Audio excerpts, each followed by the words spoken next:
Hi నమస్తే అండి. This is Govardhan Mukhyarla. So 2025 డిసెంబర్లో జరిగిన గ్లోబల్ సమ్మిట్లో భాగంగా మనం ఇంతకుముందుకు ఏఐ బేస్డ్కి సంబంధించింది చెప్పుకున్నాము. ఇప్పుడు సెకండ్ టాపిక్ వచ్చేస్తే లైఫ్ సైన్స్ అండ్ ఫార్మాకి సంబంధించింది. సో ఇక్కడ ఏదైతే ఫ్యూచర్ సిటీలో రేవంత్ రెడ్డి గారు ఫ్యూచర్ సిటీ అని అనౌన్స్మెంట్ చేసిన తర్వాత ఏదైతే 14,000 ఎకరాల ల్యాండ్ ఉందో ఇది 14,000 ఎకరాల ల్యాండ్. ఈ 14,000 ఎకరాల ల్యాండ్కి సంబంధించి ల్యాండ్ యూజ్ జోన్ అని చెప్పేసి ల్యాండ్ ఎలా యూజ్ చేద్దాం ఏంది అనేది ఒక డివైడ్ చేసుకోవడం జరిగింది.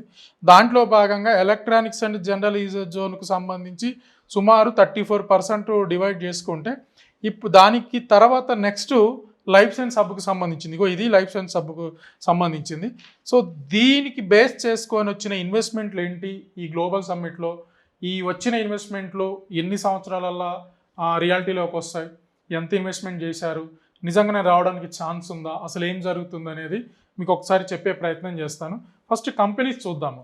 సో ఈ లైఫ్ సైన్స్ సంబంధించి వచ్చిన కంపెనీస్ గ్లోబల్ సమ్మిట్లో సో బయాలజికల్ ఈ అనే ఒక కంపెనీ 3,500 కోట్లు ఇది వ్యాక్సిన్ తయారు చేస్తుంది. At the same time R&D అంటే CDMO దీనికి సంబంధించింది. ఇది సెకండ్ వన్ వచ్చేస్తే అరవిందో ఫార్మా ఉంది. ఇది 2,000 కోట్ల రూపాయల ఇన్వెస్ట్మెంటు.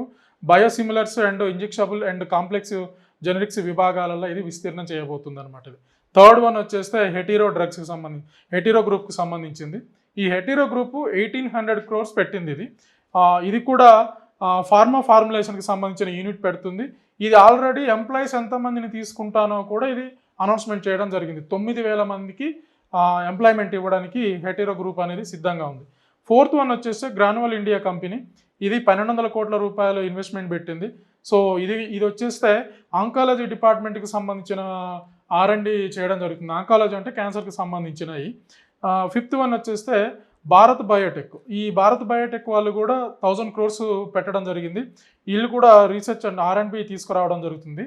అండ్ సిక్స్త్ వన్ వచ్చేసి బయోవేరం కంపెనీ. ఇది 250 కోట్ల రూపాయలు తీసుకొచ్చింది. సో ఇవి ప్రస్తుతానికి ఈ 6 కంపెనీలు అనమాట. ఈ 6 కంపెనీలు కలిపి సుమారుగా 10,000 కోట్ల రూపాయల ఇన్వెస్ట్మెంట్లు తీసుకురావడం జరిగింది. సో ఇందులో మేజర్గా ఏ కంపెనీ రావడానికి సిద్ధంగా ఉంది, ఎక్కడ రావడానికి సిద్ధంగా ఉంది అనేది మీకు ఈ మ్యాప్ త్రూ చెప్పే ప్రయత్నం చేస్తాను ఒకసారి. సో ఇక్కడ మేజర్గా ఇది లైఫ్ సైన్స్ హబ్. ఇది లైఫ్ సైన్స్ హబ్. ఈ లైఫ్ సైన్స్ హబ్ ఇటు శ్రీశైలం హైవే, ఇటు సాగర్ హైవే. ఇది వచ్చేస్తేనేమో మనకు ఫ్యూచర్ సిటీ లోపలికి వెళ్ళిన మీర్ఖాన్పేటకి వెళ్ళే రోడ్డు. ఇది వస్తేనేమో ORR. ఇక్కడ కింద త్రిబుల్ R ఉంటుంది. ఇది రతన్ టాటా గ్రీన్ఫీల్డ్ రోడ్ ఇలా వస్తుంది. మీరు ఒక్కసారి లైఫ్ సైన్స్ హబ్ని అబ్జర్వ్ చేసుకుంటే లైఫ్ సైన్స్ హబ్ అనేది సాగర్ హైవేకి దగ్గర. ఇది శ్రీశైలం హైవేకి దగ్గర కాదు.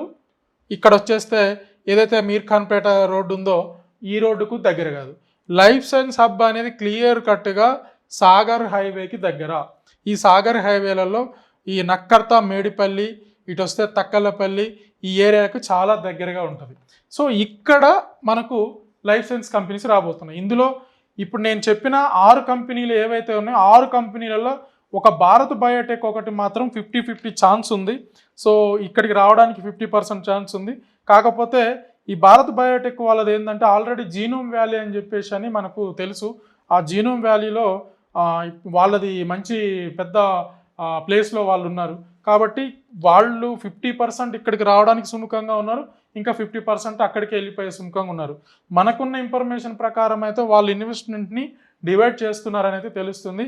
మోస్ట్లీ ఇక్కడికి లైఫ్ సైన్స్ హబ్లోకి రావడానికే కొంత ఛాన్స్ ఉందన్నమాట. ఇకపోతే గ్రాన్యుల్ ఇండియా కంపెనీ. ఈ గ్రాన్యుల్ ఇండియా కంపెనీ వచ్చేసి సుమారు 150 ఎకరాలు, 100 నుంచి 150 ఎకరాలు వీళ్ళు అడగడం జరిగింది. ఆల్మోస్ట్ వీళ్ళకి ఈ ల్యాండ్ కూడా ఇవ్వడం జరిగింది.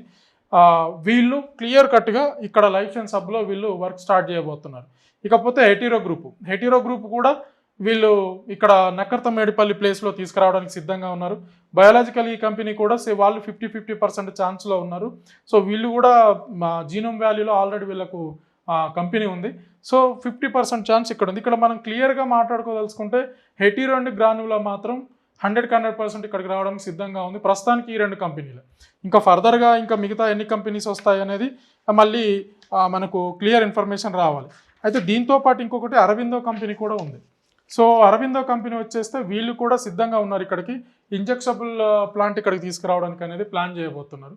దెన్ తర్వాత బయోవేరం అనే కంపెనీ కూడా ఇక్కడికి రావడానికే చాలా వరకు సెల్ జీన్ థెరపీ సెంటర్కి సంబంధించి వాళ్ళు కూడా ఇక్కడికే తీసుకురావడానికి ఇన్వెస్ట్మెంట్ ఇక్కడ రెడీ చేయడానికి సిద్ధంగా ఉన్నారు.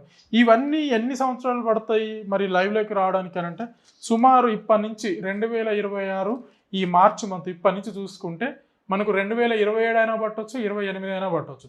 అంటే ఇప్పటి నుంచి మొదలు పెట్టుకుంటే అప్ టు ఒక 3 ఇయర్స్లో ఇవన్నీ లైవ్లోకి వస్తాయి. ఒక 2 కంపెనీలు మాత్రం మోస్ట్లీ ఇంకొక 2 to 3 మంత్స్లో వచ్చే అవకాశం ఉంది. వాటి కోసం అన్నట్టుగానే ఇన్ఫ్రాస్ట్రక్చర్ ఒకటి డెవలప్మెంట్ చేయబోతున్నారు. దానికి సంబంధించి ఒక క్లియర్ కట్గా మీకు ఇంకొక వీడియోలో చెప్పే ప్రయత్నం చేస్తాను. సో ఇది లైఫ్ సైన్స్కి సంబంధించి ఫార్మాకి సంబంధించిన కంపెనీస్కి సంబంధించిన ఇన్వెస్ట్మెంట్లు సంబంధించింది ఇది. సో మీరు ఇఫ్ ఇన్ కేస్ వీటిని బేస్ చేసుకొని ఒకవేళ ఇన్వెస్ట్మెంట్ చేయాలి అనుకుంటే లైఫ్ సైన్స్ కంపెనీ ఉన్నది ఇక్కడ చేయబట్టి లైఫ్ సైన్స్కు ఇచ్చిన ల్యాండ్ ఇక్కడ ఉన్నది కాబట్టి ఇది వచ్చేస్తే సాగర్ హైవేకి దగ్గర. సో ఈ సాగర్ హైవే అనేది మనకు రానున్న రోజుల్లో 4 లైన్ కింద కూడా దీన్ని ఎక్స్పాండ్ చేయబోతున్నారు దీన్ని. సో కాబట్టి మీరు ఈ ఏరియాలో సాగర్ హైవే సైడ్ ఏమన్నా ఇటు నక్కర్త సైడు, మేడిపల్లి సైడు, ఇటు వస్తే నందివనపర్తి సైడు మీకేమన్నా రీజనబుల్ రేట్లో ఏమన్నా దొరికితే ఇక్కడ దీని బేస్డ్ మీద ఇన్వెస్ట్మెంట్ చేసుకోవచ్చు. అయితే లొకేషన్ వైజ్గా మీకు క్లియర్గా చెప్పొచ్చు కదనంటే అదొక వీడియోలో చెప్తాను. ఈ Sagar highway base and Srisailam highway base మీద ఏ లొకేషన్ మీద ఇన్వెస్ట్ చేసుకుంటే మంచి రిటర్న్స్ వస్తాయి అనేది ఈ కంటిన్యూషన్లో చెప్తాను. కంటిన్యూగా వీడియో చూస్తుండండి, దానికి కూడా మీకు ఒక ఇన్ఫర్మేషన్ వస్తుంది. సో ఇక్కడ మేజర్గా క్లియర్గా ఇప్పుడు మనకు ఒకవేళ ఇక్కడ పెట్టుకోవాలనుకుంటే యాజ్ ఆఫ్ నా ప్రైజెస్ ఎలా ఉన్నాయి అని అంటే ఇప్పుడు తక్కలపల్లి, మేడిపల్లి ఏరియాలలో సుమారు 15 నుంచి 18-19 వేలు వరకు కూడా ఇక్కడ ప్రైజెస్ నడుస్తున్నాయి. నందివనపర్తి ఏరియాలలో 10 నుంచి 15,000, 12 ఈ మధ్య కాలంలో 12 నుంచి 15,000 మధ్యలో స్టార్ట్ చేశారు. ఇకపోతే సాగర్ హైవే రోడ్ ఫేసింగ్ మాత్రం పెద్దగా ప్రాజెక్ట్స్ ఏం రాలేదు. అండ్ యాచారం ఏరియాలలో అది ప్రీవియస్ హెచ్ఎండిఎస్ జోన్లో ఉన్నది. ఇది 2031 మాస్టర్ ప్లాన్ ప్రకారంగా అక్కడ సుమారుగా మనకు 15 నుంచి 20,000 మధ్యలో కూడా దొరుకుతున్నాయి. సో అయితే ఇక్కడ మీరు ఒకటి అబ్జర్వ్ చేయాల్సింది ఏంటంటే లైఫ్ సైన్స్ హబ్ మీద మీరు ఎప్పుడైనా ఇన్వెస్ట్మెంట్ పెట్టేటప్పుడు కొంచెం జాగ్రత్తగా ఉండాలి. ఎందుకంటే కేసీఆర్ గవర్నమెంట్ ఉన్నప్పుడు దాన్ని బఫర్ జోన్ 3 కిలోమీటర్ల వరకు బఫర్ జోన్ వేశాడు. సో ఇప్పుడు ఆ బఫర్ జోన్కి సంబంధించి జీవో కూడా ఇచ్చాడు. ఆ జీవో స్టిల్ కంటిన్యూలో ఉన్నదని అయితే మనకు ఇన్ఫర్మేషన్ ఉంది. చాలామంది మేధావులు మాత్రం అది బఫర్ జోన్ లేదు అది ఇది అని చెప్తున్నారు. దీనికి సంబంధించి క్లియర్ కట్గా బఫర్ జోన్ అయితే ప్రస్తుతానికి ఉన్నది. అది గవర్నమెంట్ క్లియర్ చేసిందని అయితే ఇంతవరకు అయితే ఇన్ఫర్మేషన్ లేదు. ఈ వీడియో చేయడానికి బిఫోర్ 10 డేస్ బ్యాక్ నేను క్లియర్గా ఇన్ఫర్మేషన్ తీసుకొని మళ్ళీ నేను మీకు చెప్తున్నాను. ఈ వీడియో మీరు చూసే టైంకి అది జీవో కనుక క్యాన్సిల్ చేసి ఉంటే కనుక సో మీరు దీన్ని ఒక్కసారి గమనించాలి. సో ఇక్కడ మాత్రం మీరు క్లియర్ కట్గా ఈ లైఫ్ సైన్స్ హబ్ మీద మీరు ఇన్వెస్ట్మెంట్ చేసేటప్పుడు జాగ్రత్తగా ఈ నక్కర్త, మేడిపల్లి, ఇటు వస్తే తక్కలపల్లి ఈ ఏరియాల మీద మీరు ఇన్వెస్ట్మెంట్ చేసేటప్పుడు బఫర్ జోన్ అనేది క్లియర్ కట్గా అబ్జర్వ్ చేసి తీసుకోండి. ఎందుకైనా మంచిది. నేషనల్ గ్రీన్ ట్రిబ్యునల్ అనేది ఎంత నెట్ జీరో పొల్యూషన్ కంపెనీస్ వస్తున్నాయని చెప్పినా నేషనల్ గ్రీన్ ట్రిబ్యునల్ అనేది కొంత బఫర్ జోన్ వేయమని చెప్తుంది 100%. కాబట్టి ఈ గవర్నమెంట్ గత గవర్నమెంట్ 3 కిలోమీటర్లు వేసింది. ఈ గవర్నమెంట్ అది కంటిన్యూ చేస్తుందా, 3 నుంచి 1కి తీసుకొస్తుందా లేదా 2కి తీసుకొస్తుందా, అసలే తీసేస్తుందా, ఎలా మేనేజ్ చేస్తుంది అనేది గవర్నమెంట్ మీద డిపెండ్ అయి ఉంటుంది. కాబట్టి ఈ ఏరియాలో ఇన్వెస్ట్మెంట్ చేసేటప్పుడు కొంచెం క్లీన్గా అబ్జర్వ్ చేసుకోండి. ఎట్లా పడితే అలా నమ్మి మాత్రం ముందుకు వెళ్ళవద్దండి. క్లియర్గా ఇది ఒక్కసారి చూసి తీసుకోండి. నేను తీసుకోవద్దు అనట్లేదు, ఒక్కసారి లొకేషన్స్ మొత్తం అబ్జర్వేషన్ చేసి తీసుకోండి. సో ఇది దీనికి సంబంధించింది. సో ఇంకొక నెక్స్ట్ వీడియోతో మళ్ళీ స్టార్ట్ చేద్దాం. ఈ ఏరియాలలో మీరు జాగ్రత్తగా ఉండండి. మీరు నన్ను కాంటాక్ట్ అవ్వాలనుకుంటే నా number 9390487807. Thank you so much.